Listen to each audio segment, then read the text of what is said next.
देवी भुक्ति मुक्ति प्रदायिनी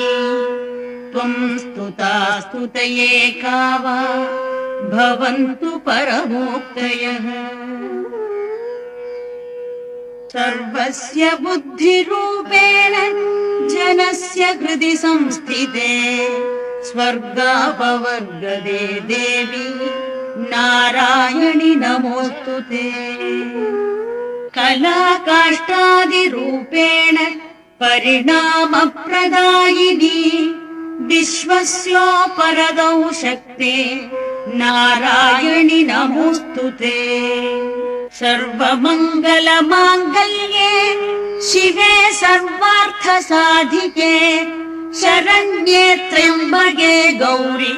नारायणि नमोस्तुते सृष्टिस्थितिविनाशानां शक्तिभूते सनातनी गुणाश्रये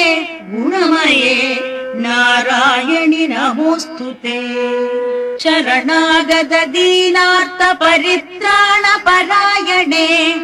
सर्वस्यार्ति हरे देवी नारायणि नमोस्तुते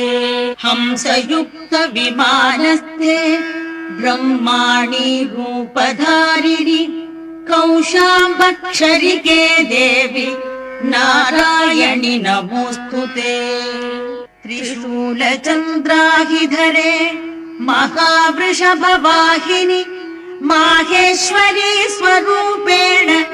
नारायणि नमोस्तुते मयूरकुक्कुटवृते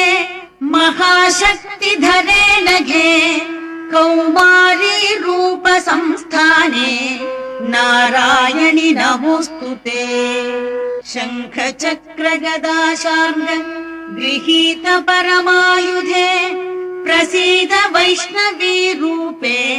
नारायणि नमोस्तुते।